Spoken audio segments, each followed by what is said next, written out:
let's talk about Plato. I mean, the name itself is huge, right?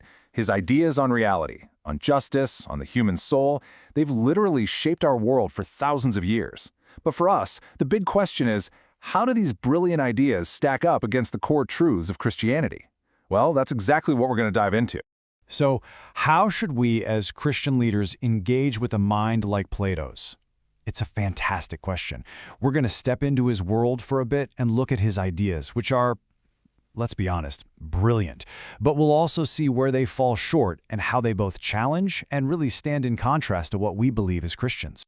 All right, here's our roadmap for this explainer. First, we'll look at Plato's search for justice. Then, we'll tackle his big idea about reality, this world of forms. After that, we'll dig into his view of the soul. Then, we'll compare his idea of wisdom with God's revelation.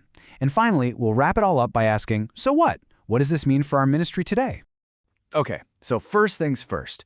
To really get Plato, you have to get the world he lived in. And honestly, it was a mess. It was a world in crisis, and his entire philosophy, everything he wrote, was basically his attempt to fix it.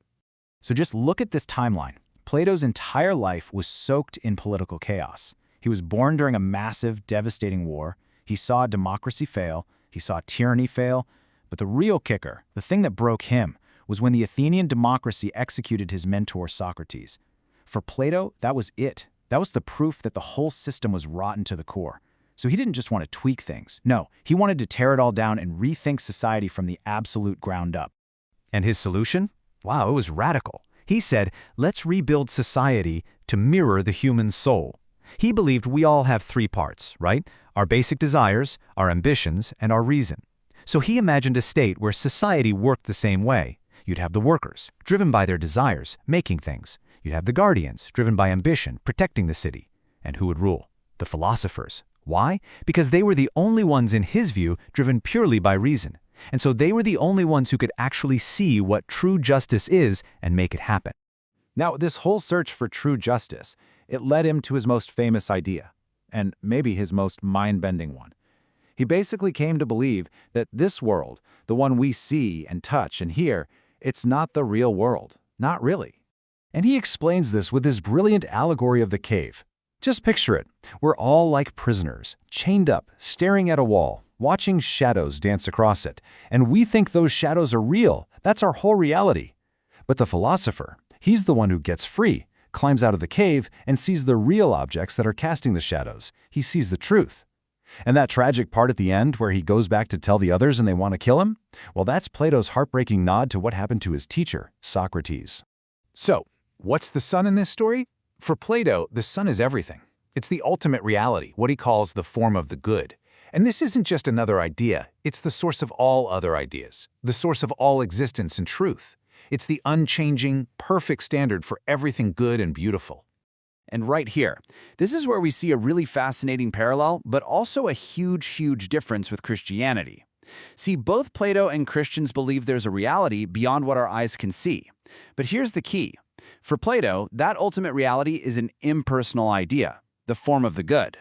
For us as Christians, the ultimate reality is a personal creator God. For Plato, our world is just a shadow. But for us, this world is real, it's good, it was created on purpose. But yes, it is completely dependent on the one who made it. Okay, so if this higher reality of forms exists, how in the world do we get in touch with it? Well, for Plato, you don't look out, you look in. The answer, he said, is inside the human soul.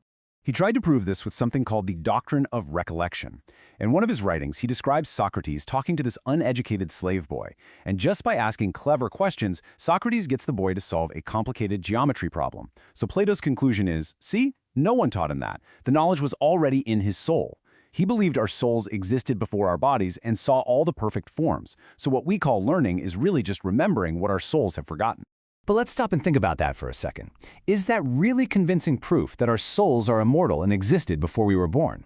This is a really critical question when we start comparing Plato's view of humanity with a Christian one. Does his argument actually hold up?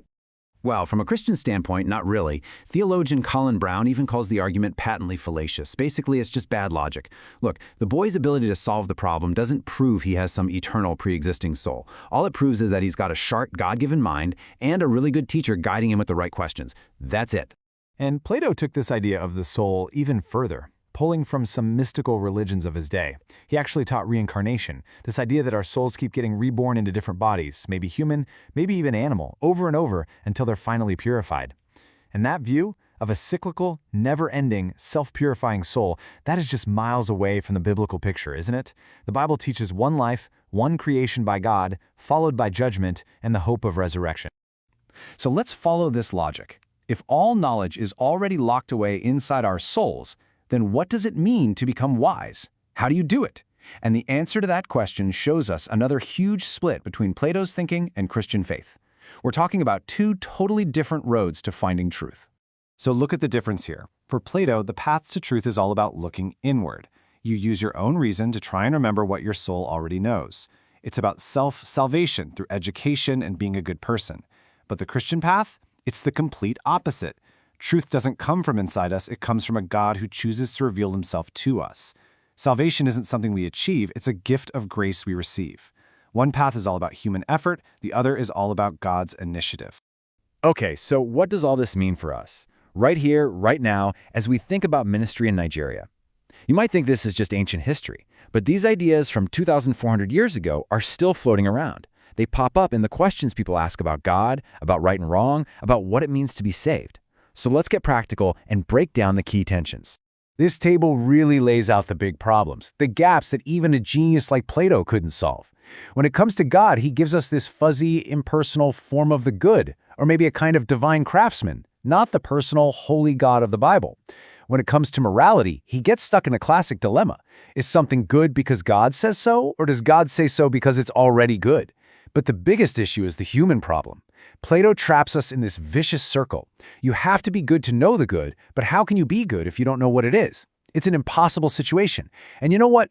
These are the exact questions, the exact gaps that the gospel of Jesus Christ answers perfectly. And that brings us to the final and maybe the most important question of all.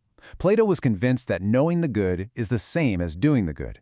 He thought if you just knew what was right, you'd automatically do it. For him, evil was just an ignorance problem. So why does the gospel insist that we need a savior? Because the Bible gives a totally different diagnosis. It says our problem isn't just that we don't know enough. Our problem is sin. We can know what's right and still, in our brokenness, choose what's wrong. And that's why Plato's solution is more education. But the gospel solution is a rescuer, a savior.